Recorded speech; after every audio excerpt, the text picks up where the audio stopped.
नमस्कार। हमारा देश और पूरा विश्व आज कोविड-19 की चुनौती का सामना कर रहा है। कोविड-19 अभी खत्म नहीं हुआ है। ऐसे में हमारा फर्ज है कि हम सतर्क रहें। इसलिए जब तक दवाई नहीं तब तक कोई ढिलाई नहीं। कोरोना से बचाव के लिए जरूरी है नियमित रूप से हाथ धोना, मास्क पहनना और आपस में उचित दूरी बनाए रखना। याद रखिए, 2 गज दूरी, मास्क है जरूरी। खांसी, बुखार या सांस लेने में कठिनाई होने पर हेल्पलाइन नंबर 1075 पर संपर्क करें। प्रिय विद्यार्थियों, नमस्कार। मैं डॉक्टर फरहीन सैयद, माध्यमिक शिक्षक, शासकीय हाई स्कूल पलसोड़ा, जिला उज्जैन, सामाजिक विज्ञान विषय की आज की कक्षा में आपका स्वागत करती हूँ। हम कक्षा 9वीं की सामाजिक विज्ञान विषय की NCERT की इतिहास की पुस्तक भारत और समकालीन विश्व के अंतर्गत नात्सीवाद और हिटलर के उदय पर चर्चा कर रहे हैं।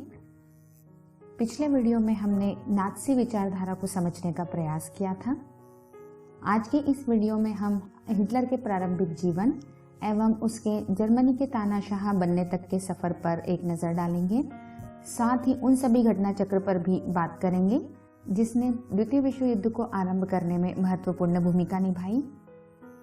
जैसा कि आपको ज्ञात है कि वाइमर गणराज्य की अस्थिरता एवं आर्थिक मंदी ने जर्मनी में तानाशाही की संभावना को जन्म देना आरंभ कर दिया था और इन्हीं सभी संकटों ने हिटलर को सत्ता प्राप्त करने में मदद प्रदान की। हिटलर का जन्म 1889 में ऑस्ट्रिया में बेहद ही गरीब परिवार में हुआ था। प्रथम विश्व युद्ध के प्रारंभ में हिटलर फौज में भर्ती हो गया था, लेकिन प्रथम विश्व युद्ध में जर्मनी की पराजय ने हिटलर को हिलाकर रख दिया और प्रथम विश्व युद्ध के बाद होने वाली वर्साई की संधि ने हिटलर को बहुत अधिक आघात पहुंचाया। 1919 में हिटलर ने जर्मन वर्कर्स पार्टी नामक एक छोटी सी पार्टी की सदस्यता ले ली। धीरे धीरे उसने इस पार्टी पर अपना नियंत्रण स्थापित कर लिया और उसे नेशनल सोशलिस्ट पार्टी का नाम दिया। यही पार्टी बाद में नात्सी पार्टी के नाम से जानी गई। 1923 में ही हिटलर ने बवेरिया पर और बर्लिन पर चढ़ाई करने की योजना बनाई और सत्ता पर अधिकार प्राप्त करना चाहा, लेकिन वह अपनी इन योजनाओं में असफल रहा और उस पर देशद्रोह के आरोप में गिरफ्तार करके मुकदमा चलाया गया। हालांकि कुछ समय पश्चात उसे रिहा कर दिया गया। जेल से रिहा होने के बाद सन 1930 में आर्थिक महामंदी के दौर में हिटलर ने नात्सीवाद को जन आंदोलन का रूप देने का प्रयास किया। आप लोगों को ज्ञात है कि 1929 के बाद जर्मनी के बैंक दिवालिया हो चुके थे, काम धंधे बंद हो चुके थे और मजदूर बेरोजगार हो गए थे। जर्मनी का मध्य वर्ग लाचारी और भूखमरी से भयभीत था। ऐसी स्थिति में नात्सी पार्टी और उसके सदस्यों ने जनमत को प्रभावित करने के लिए एक प्रोपेगेंडा चलाना आरंभ किया। इस प्रोपेगेंडा में नात्सी पार्टी ने लोगों को एक बेहतर भविष्य की आशा जगाई। इस पार्टी ने अपने पोस्टरों, फिल्मों और भाषणों के माध्यम से जनमत को प्रभावित करने का प्रयास किया। हिटलर एक जबरदस्त वक्ता था। अपनी इस विशेषता से वह लोगों को अपने भाषणों के द्वारा अत्यधिक प्रभावित करता था। हिटलर अपने भाषणों में एक शक्तिशाली राष्ट्र की स्थापना करने, वर्साई की संधि में जर्मनी के साथ हुई नाइंसाफी का प्रतिशोध लेने और जर्मन समाज की खोई हुई प्रतिष्ठा को वापस दिलाने का आश्वासन देता था। उसका वादा था कि वह बेरोजगारों को रोजगार देगा और नौजवानों को एक सुरक्षित भविष्य प्रदान करेगा। साथ ही अपने भाषण में वह कहता था कि वह देश को विदेशी प्रभाव से मुक्त कराएगा और तमाम विदेशी साजिशों का मुंह तोड़ जवाब देगा। हिटलर के प्रति भारी समर्थन दर्शाने और लोगों में परस्पर एकता का भाव पैदा करने के लिए नात्सियों ने बड़ी बड़ी रैलियां और जनसभाएं आयोजित की। इन सब का परिणाम यह निकला कि 1929 में नात्सी पार्टी को जर्मन संसद, जिसे कि राइक्सटैग कहा जाता था, के लिए चुनावों में महज 2.6% वोट मिले थे, जबकि 1932 तक आते आते यह देश की सबसे बड़ी पार्टी बन चुकी थी और उसका वोट प्रतिशत बढ़कर 37% हो गया। नाजी पार्टी के लाल झंडे, जिस पर कि स्वास्तिक छपा होता था, और नात्सी सैल्यूट और हिटलर के जोरदार भाषणों आदि ने धुआंधार प्रचार करके हिटलर को एक मसीहा के रूप में लोगों के समक्ष प्रस्तुत किया था, जिसे जनता तबाही से उभारने वाले एक अवतार के रूप में स्वीकार करने लगी थी और एक ऐसे समाज को यह छवि बेहद आकर्षक दिखाई देती थी जिसकी प्रतिष्ठा और गर्व चकनाचूर हो चुके थे। साथ ही जो समाज एक भीषण आर्थिक एवं सामाजिक संकट के दौर से गुजर रहा था। इन सब परिस्थितियों ने हिटलर को एक शक्तिशाली नेता के रूप में प्रस्तुत किया। 30 जनवरी 1933 को जर्मनी के तत्कालीन राष्ट्रपति हिंडनबर्ग ने हिटलर को चांसलर का पदभार संभालने के लिए न्योता दिया। चांसलर का पद मंत्रिमंडल में सबसे शक्तिशाली पद था। सत्ता हासिल करने के बाद ही हिटलर ने सत्ता का दुरुपयोग करना आरंभ कर दिया। उसने लोकतांत्रिक शासन की संरचना एवं संवैधानिक संगठनों को भंग करना आरंभ कर दिया। फरवरी माह में जर्मन संसद भवन में हुए रहस्यमय अग्निकांड से उसका रास्ता और आसान हो गया। 28 फरवरी 1933 को उसने अग्नि अध्यादेश जारी किया, जिसके जरिए अभिव्यक्ति, प्रेस एवं सभा करने की आजादी जैसे नागरिक अधिकारों को अनिश्चित काल के लिए निलंबित कर दिया गया, जबकि वाइमर संविधान में इन अधिकारों को काफी महत्वपूर्ण स्थान प्राप्त था। इसके बाद हिटलर ने अपने कट्टर शत्रु कम्युनिस्टों पर निशाना साधा और कम्युनिस्टों का बर्बर दमन कर दिया गया। इसी बीच 3 मार्च 1933 को उसने प्रसिद्ध विशेषाधिकार अधिनियम, जिसे कि इनेबलिंग एक्ट कहा जाता है, पारित किया। इस कानून के जरिए उसने जर्मनी में बाकायदा तानाशाही शासन स्थापित कर दिया। नात्सी पार्टी और उससे जुड़े संगठनों के अलावा सभी राजनीतिक पार्टियों और ट्रेड यूनियनों पर पाबंदी लगा दी गई। अर्थव्यवस्था, मीडिया, सेना और न्यायपालिका पर राज्य का पूर्ण नियंत्रण स्थापित हो गया। पूरे जर्मन समाज को नात्सियों के हिसाब से नियंत्रित और व्यवस्थित करने के लिए विशेष निगरानी और सुरक्षा दस्ते गठित किए गए। नए बनाए गए इन दस्तों को बेहिसाब असंवैधानिक अधिकार प्रदान कर दिए गए और इन्हीं वजह से नात्सी राज्य को एक खूंखार आपराधिक राज्य की छवि प्राप्त हुई। ये नए दस्ते किसी को भी यातना गृहों में भेज सकते थे, किसी को भी बिना कानूनी कार्रवाई के देश निकाला दिया जा सकता था या गिरफ्तार किया जा सकता था। दंड की आशंका से मुक्त पुलिस बलों ने निरंकुश और निरपेक्ष शासन का अधिकार प्राप्त कर लिया था।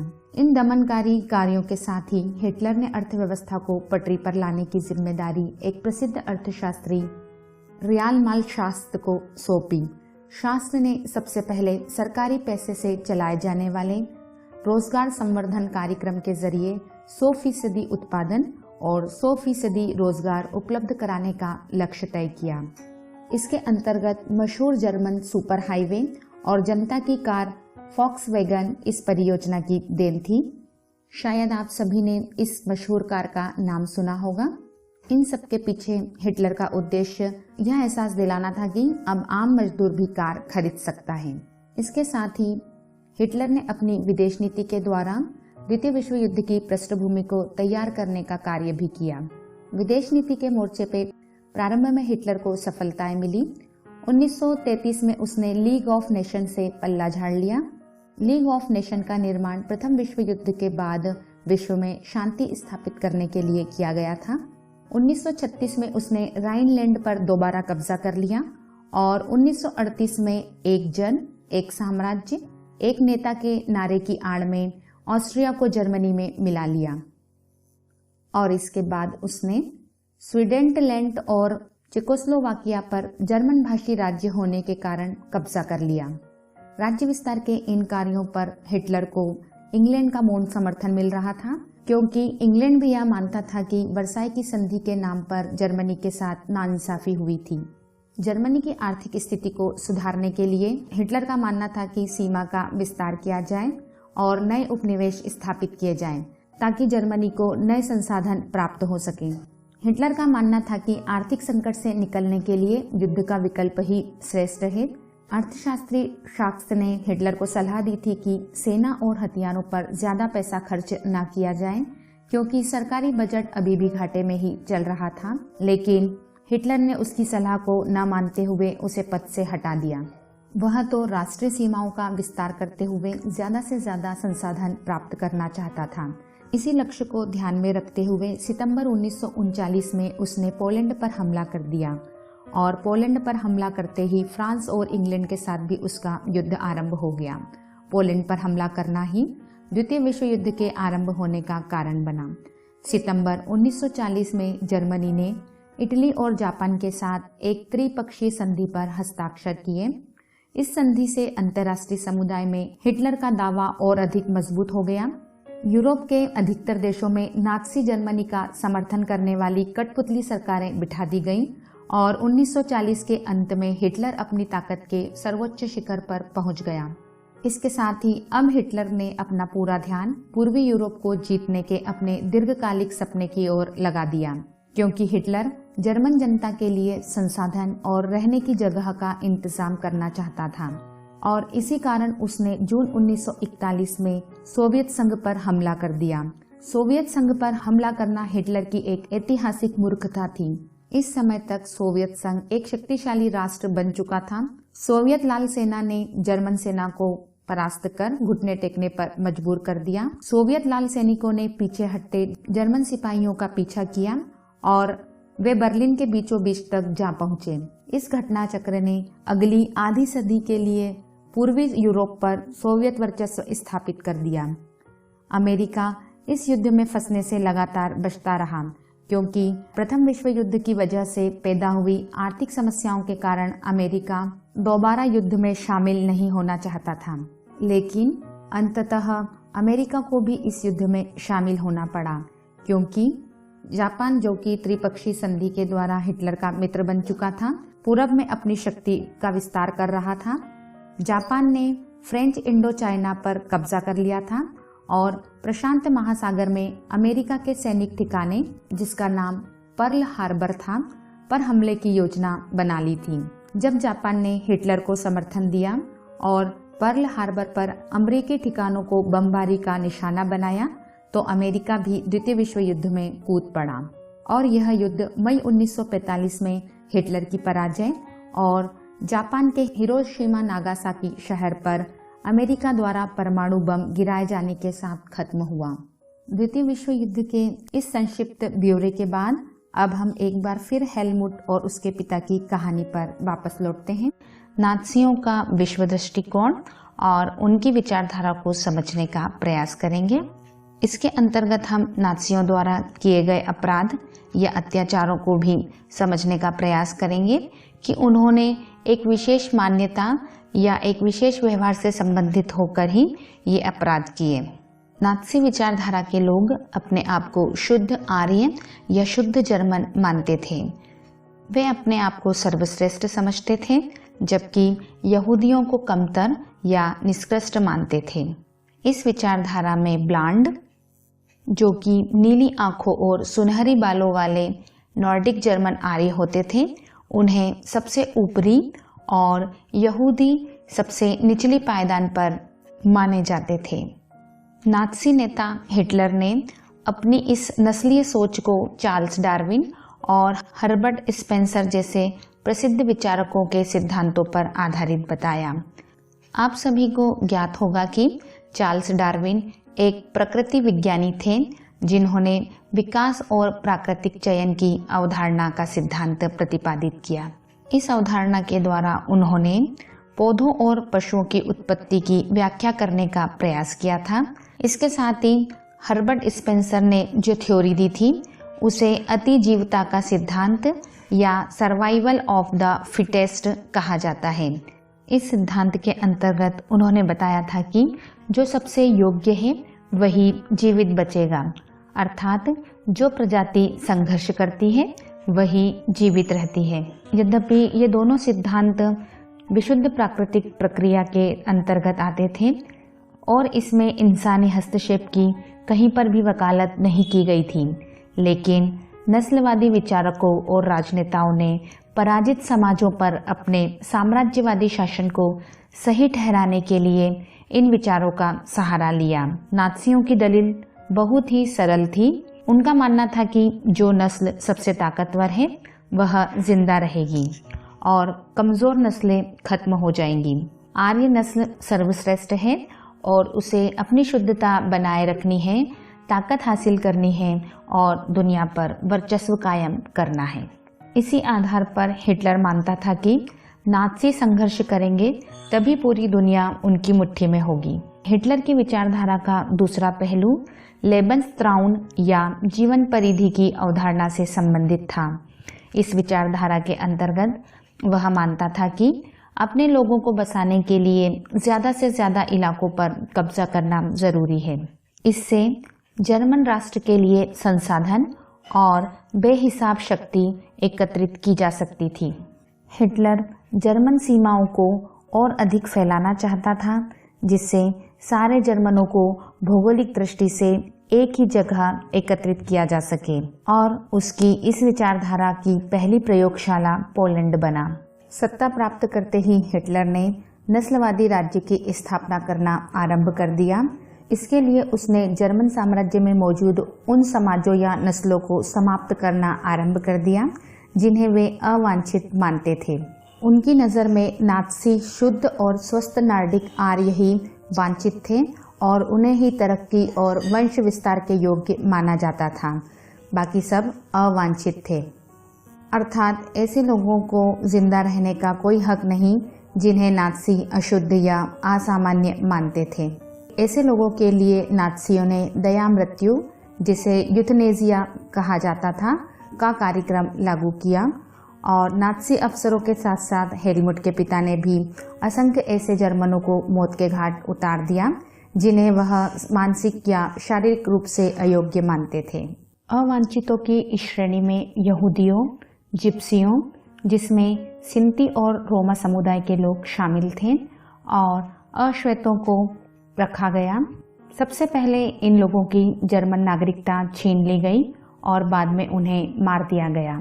यहूदियों के प्रति नाज़ियों की दुश्मनी का प्रमुख आधार परंपरागत घृणा थी।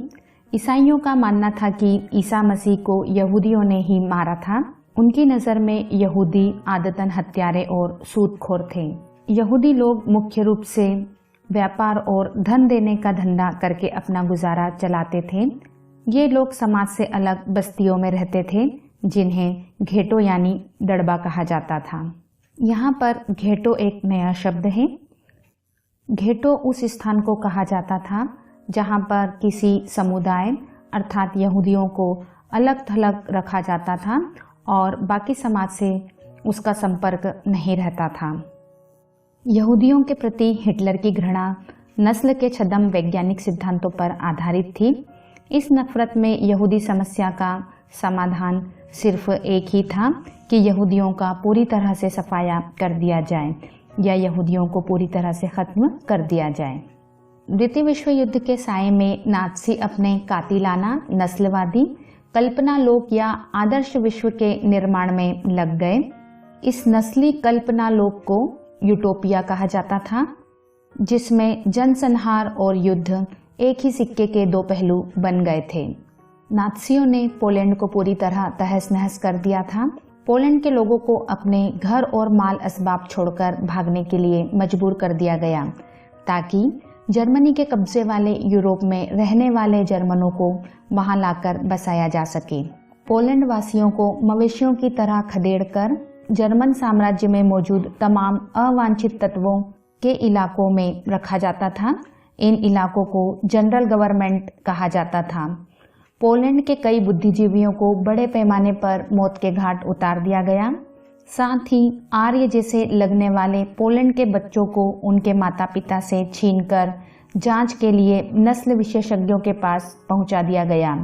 नस्ली जांच में जो बच्चे सफल हो जाते थे उन्हें जर्मन परिवारों में पाला जाता था और अगर ऐसा नहीं होता तो उन्हें अनाथ आश्रमों में डाल दिया जाता था, जहां उनमें से ज़्यादातर बच्चे मर जाते थे।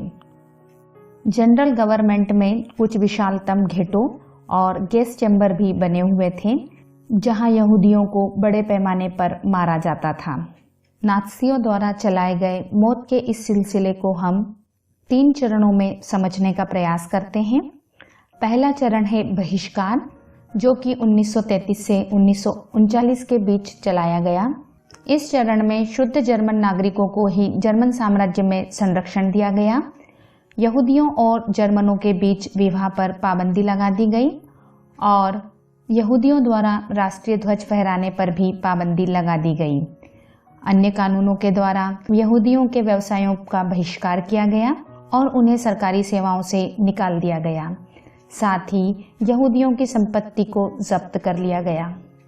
दूसरा चरण दड़बाबंदी कहलाता है, जो कि 1940 से 1944 के बीच जारी रहा।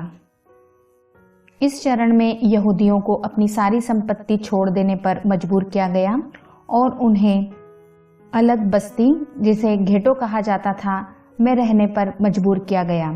ये घेटो जर्मन समाज से बहिष्कृत समझे जाते थे और समाज की अन्य बस्तियों से इनका संपर्क नहीं रहता था। इन बस्तियों में भूखमरी, गंदगी, बीमारी का साम्राज्य शीघ्र ही फैल गया, क्योंकि यह बस्ती साफ सफाई या बुनियादी सुविधाओं से कोसों दूर थी। इन बस्तियों में सरकार की तरफ से कोई ध्यान नहीं दिया जाता था। सर्वनाश का तीसरा चरण 1941 के बाद आरंभ हुआ, जिसमें यहूदियों को यातनागृहों और घेटों में से निकालकर मालगाड़ियों में भर भर कर मौत के कारखानों में ले जाया जाने लगा। लगभग 70 लाख के करीब यहूदियों को गैस चैम्बरों में झोंक दिया गया। इन गैस चैम्बरों में औद्योगिक और वैज्ञानिक तकनीकों के सहारे बहुत सारे लोगों को पलक झपकते मौत के घाट उतार दिया जाता था। यातनागृह के चारों तरफ तारों में करंट दौड़ता रहता था, ताकि यदि कोई भागने का प्रयास करे तो वह उसमें सफल न हो सके। इस प्रकार हिटलर तथा नात्सी विचारधारा ने यहूदी तथा अन्य नस्लों को अवांछित मानकर उनके साथ जमकर नरसंहार किया और मानवता को कलंकित करने का प्रयास किया। विश्व युद्ध में जर्मनी की पराजय और वहां के सम्राट के पदत्याग के बाद वहां पर एक नया गणराज्य, जिसे कि वाइमर कहा जाता था, उसका उदय हुआ। वर्साई की संधि के द्वारा जर्मनी के वाइमर गणराज्य को कई सारी समस्याओं का सामना करना पड़ा। आइए हम उन समस्याओं पर एक नजर डालते हैं। वर्साई में हुए अपमान के लिए वाइमर गणराज्य को जिम्मेदार ठहराया गया। वर्साई की संधि के द्वारा थोपे गए हर जाने की अदायगी के कारण वाइमर गणराज्य को काफी आर्थिक क्षति उठानी पड़ी। वाइमर गणराज्य का नवंबर के अपराधी कहकर मजाक उड़ाया जाता था। वाइमर गणराज्य के हिमायतियों में समाजवादी, कैथोलिक और डेमोक्रेट खेमे के लोग थे। जर्मनी को अति मुद्रास्फीति का सामना करना पड़ा। यह स्थिति तब निर्मित होती है जब कीमतें बेहिसाब बढ़ जाती हैं या मुद्रा का मूल्य काफी घट जाता है। इन समस्याओं का समाधान करने में नवनिर्मित वाइमर गणराज्य सफल नहीं हो सका। इसकी वजह से लोगों का वाइमर गणराज्य से विश्वास उठ गया और वे एक मौके का इंतजार करने लगे जो उन्हें उनके दुखों से छुटकारा दिलाता। जैसा कि आप लोग सभी जानते हैं कि भारत में जनता की प्रतिनिधि संस्था को संसद कहा जाता है, उसी तरह से जर्मनी में संसद को राइक्सटाग के नाम से जाना जाता है। 1932 में हिटलर की पार्टी संसद में सबसे बड़ी पार्टी के रूप में उभरी और 30 जनवरी 1933 को हिटलर जर्मनी का चांसलर बन गया। चांसलर का मतलब होता है प्रधानमंत्री। जर्मनी में प्रधानमंत्री को चांसलर कहा जाता था। सत्ता संभालते ही हिटलर ने अपनी शक्तियों का दुरुपयोग करना आरंभ कर दिया। उसने 28 फरवरी 1933 को अग्नि अध्यादेश के जरिए अभिव्यक्ति, प्रेस, सभा करना जैसे नागरिक अधिकार निलंबित कर दिए। 1929 में विश्वव्यापी आर्थिक मंदी की शुरुआत हो चुकी थी और इससे अमेरिका का शेयर बाजार, जिसे कि वॉल स्ट्रीट एक्सचेंज कहा जाता है, धराशायी हो गया। 3 मार्च 1933 को हिटलर ने एक प्रसिद्ध विशेषाधिकार अधिनियम पारित किया, जिसके द्वारा हिटलर को संसद को हाशिए पर धकेलने और केवल अध्यादेशों के द्वारा शासन चलाने का विशेषाधिकार प्राप्त हो गया। इसके साथ ही नाजी पार्टी के अलावा उसने सभी राजनीतिक पार्टियों और ट्रेड यूनियनों पर पाबंदी लगा दी। अर्थव्यवस्था, मीडिया, सेना और न्यायपालिका पर राज्य का पूर्ण नियंत्रण स्थापित हो गया। आइए अब हम संक्षिप्त में जर्मनी में हिटलर के उदय के कारण को फ्लो चार्ट के माध्यम से समझने का प्रयास करते हैं। हिटलर के उदय का पहला कारण वर्साई की संधि की शर्तें हैं। जैसा कि हमने देखा कि 1919 की वर्साई की संधि ने प्रथम विश्व युद्ध की पूरी जिम्मेदारी जर्मनी पर थोप दी और जर्मनी पर अपमानजनक शर्तें लागू कर दी। इस संधि ने न केवल जर्मनी की आर्थिक राजनीतिक स्थिति प्रभावित करी, बल्कि जर्मनी के गौरव और सम्मान को नष्ट कर दिया। वहां की जनता अपने इस अपमान का बदला लेने के लिए एक ऐसे नेतृत्व को तलाश कर रही थी जो कि जर्मनी का खोया हुआ सम्मान और प्रतिष्ठा पुनः दिला सके। अगला कारण है आर्थिक मंदी। इसी बीच 1929 से लेकर 1933 तक विश्वव्यापी आर्थिक मंदी व्याप्त हो गई। जर्मनी के आर्थिक संकट को दूर करने के लिए अमेरिका की सरकार ने कुछ सहायता प्रदान करी, लेकिन आर्थिक संकट की स्थिति में अमेरिका का शेयर बाजार भी धराशायी हो गया, जिससे अमेरिका की राष्ट्रीय आय आधी रह गई और वहां की फैक्ट्रियां बंद हो गईं। इस मंदी का सबसे बुरा प्रभाव जर्मन अर्थव्यवस्था पर पड़ा। जर्मनी का उत्पादन ठप हो गया, महंगाई बढ़ गई, अपराध, भ्रष्टाचार और बेरोजगारी बढ़ने लगी। हिटलर के उदय का अगला कारण बेरोजगारी है। आर्थिक मंदी के कारण बढ़ने वाली बेरोजगारी का सबसे अधिक प्रभाव युवा वर्ग पर पड़ा। जर्मनी के युवाओं की आर्थिक स्थिति अत्यंत दयनीय हो गई और इस बेरोजगारी ने कहीं न कहीं हिटलर के उदय में महत्वपूर्ण सहयोग प्रदान किया, क्योंकि जर्मनी में सर्वहाराकरण का भय उत्पन्न हो गया। सर्वहाराकरण का अर्थ यह होता है कि समाज के मध्यम वर्ग का गरीब होते होते मजदूर वर्ग की आर्थिक स्थिति में पहुंच जाता है। अर्थात जर्मनी के लोगों को यह भय उत्पन्न हो गया था कि उनका सर्वहाराकरण हो जाएगा। हिटलर के उदय का अगला कारण है नात्सी प्रोपेगेंडा। इसी बीच जर्मनी में नेशनल सोशलिस्ट पार्टी नामक एक नई पार्टी का उदय हुआ, जिसे कि नात्सी पार्टी के नाम से जाना गया। हिटलर ने इस पार्टी की सदस्यता ले ली और आगे चलकर हिटलर इस पार्टी का सर्वेसर्वा बन गया। इस पार्टी ने झूठा प्रचार करके लोगों को एक बेहतर भविष्य की उम्मीद दिखाई। इस पार्टी के द्वारा बेरोजगारों को रोजगार और नौजवानों को एक सुरक्षित भविष्य देने का वादा किया गया। जर्मनी में उद्योग धंधे बंद हो चुके थे, मजदूर बेरोजगार हो रहे थे और मध्य वर्ग के लोग लाचारी और भूखमरी से प्रभावित हो रहे थे। अतः वे सभी नात्सी प्रोपेगेंडा के शिकार हो गए और नात्सी पार्टी की ओर आकर्षित होने लगे। जर्मनी में हिटलर के उदय का अगला कारण है आमूल परिवर्तनवादियों और समाजवादियों में आपसी फूट। जर्मनी में नात्सी पार्टी के अतिरिक्त जो रेडिकल और समाजवादी पार्टी के लोग थे, उनकी आपसी फूट ने भी हिटलर के उदय में महत्वपूर्ण योगदान दिया। इसी के साथ ही हिटलर के उदय का अगला कारण है वाइमर गणराज्य की या वाइमर रिपब्लिक की कमजोरी।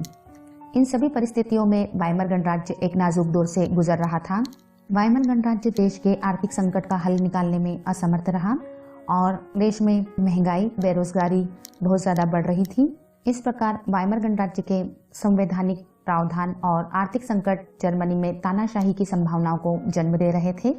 अंततः इन परिस्थितियों ने जर्मनी में हिटलर को सत्ता पाने में सहयोग प्रदान किया। हिटलर के उदय के कारणों को जानने के पश्चात अब हम नाजियों का विश्व दृष्टिकोण समझने का प्रयास करते हैं। नाजी विचारधारा को मानने वाले लोग नीली आंखों और सुनहरी बालों वाले नॉर्डिक जर्मन आर्यों को श्रेष्ठ नस्ल का समझते थे, जबकि यहूदियों को सबसे निष्कृष्ट या निम्न पायदान पर मानते थे।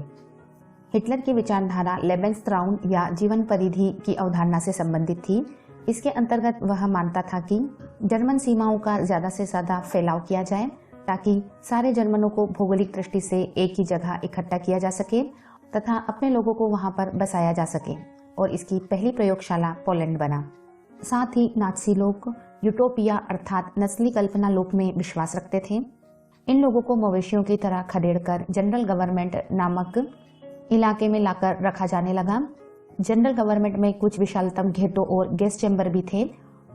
यहाँ यहूदियों को बड़े पैमाने पर मारा जाता था। नाजियों का ऐसा मानना था कि नेतृत्व करने का अधिकार शुद्ध जर्मन लोगों को है और हिटलर में सक्षम नेतृत्व की सभी संभावनाएं विद्यमान थीं।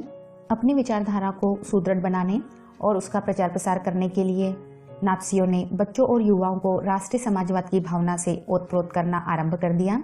इसके लिए उन्होंने 10 वर्ष की उम्र के बच्चों को युंगफोक में दाखिल करना अनिवार्य कर दिया। साथ ही हिटलर यूथ की सदस्यता लेने और साथ ही लेबर सर्विस में शामिल होना अनिवार्य कर दिया। प्रिय विद्यार्थियों, इस अध्याय के महत्वपूर्ण प्रश्नों को आपको परीक्षा की दृष्टि से तैयार करना है।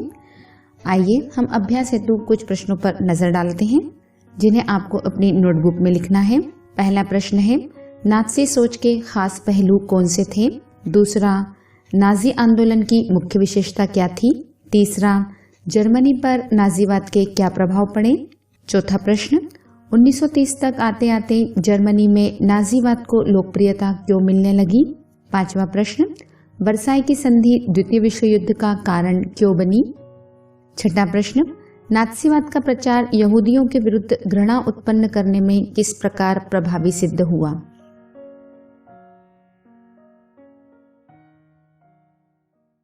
किशोरावस्था संबंधित समस्याओं के परामर्श हेतु समर्पित उमंग किशोर हेल्पलाइन के टोल फ्री नंबर 144225 पर संपर्क करें।